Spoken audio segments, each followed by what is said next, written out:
Hey guys, so today we're going to talk about tone.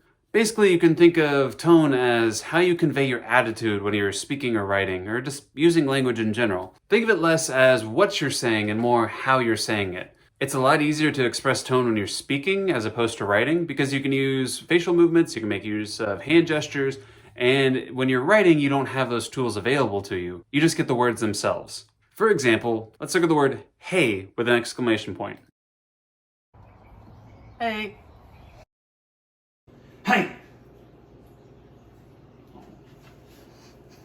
Note that this is the exact same word with the exact same punctuation, but really drastically different tones. It's a bit more difficult to express tone when you're writing as opposed to speaking because you don't have those same sort of tools available to you. That's why it's really important to choose your words carefully when you're writing so that people don't misunderstand your tone. So a really common way to adjust tone when you're writing is to adjust your language use. You can go more formal for a more serious or professional tone, or you can go less formal for a more casual and approachable tone. Typically, all work and school writings, so reports, essays, official communication via email, all of that's going to be in a more professional or academic tone, which is more formal in its language use. So on the other hand, more casual communications like texting, DMs, social media captions, internet comment boards, personal emails, all of the above, all of that is going to use less formal language. So here's an example of what I'm talking about using this video as its subject.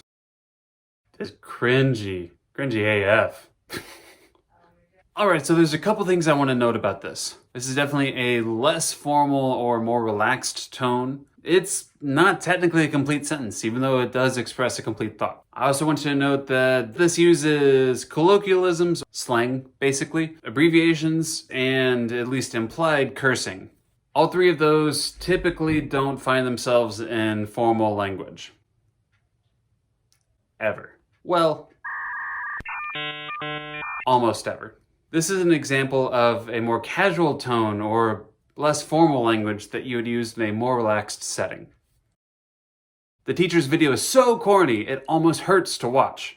So I want you to note that this is a complete sentence. It still uses colloquialisms like corny. This is a great example of casual language for journal writing, to outline ideas, where you need to be somewhat specific, but not so much to where you have to revert to maybe some overly large words.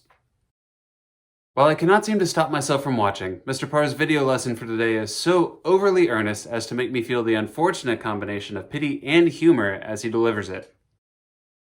Alright, so I want you to note that this more formal language is grammatically complex. It doesn't use the colloquialisms that the less formal linguistic approaches did. It doesn't even use contractions. It's typically more elevated language for specific situations and behaviors and audiences. Business writing, school, academic writings, essays, reports, things of that nature. You wouldn't want to use this when you're just texting whoever. It'd be weird. So I want to take this time to note that different tones aren't in and of themselves bad. Like, more formal language isn't just better than less formal language. It all depends on the context. If you're hanging out in a very casual conversation with someone, maybe using really heightened formal language isn't a good fit. Conversely, if you're writing an official work email to your strict and traditionalist boss, maybe using slang, acronyms, cursing, maybe all that's a bad idea.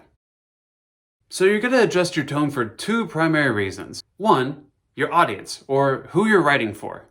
Second is going to be your purpose, or why you're writing. Alright, let's talk about audience. Remember, audience is who you're writing or speaking to. So if you're writing an essay in class, your audience is going to be your teacher. If you're texting or DMing a friend, your audience is that friend. If you're writing a report for work, your audience is probably your boss. All three of these examples are going to require different tones, different types of language, different levels of linguistic formality. So depending on who your audience is, you can typically change how formal your language is. Like for friends, you can use really informal language. For work and school, you will typically want to use more formal language as a default. And then for weird things like commenting on the internet or writing emails or soliciting for jobs, you may want to stick with a more neutral tone. Alright, so we discussed audience. Let's talk about purpose, or why you're writing in the first place. Typically, there's a general purpose: to persuade, to entertain, or to inform. And there's a specific purpose which is catered to your actual specific circumstances. For example, the general purpose of this video is to inform. The specific purpose of this video is to inform students about the interplay between tone, purpose, and audience.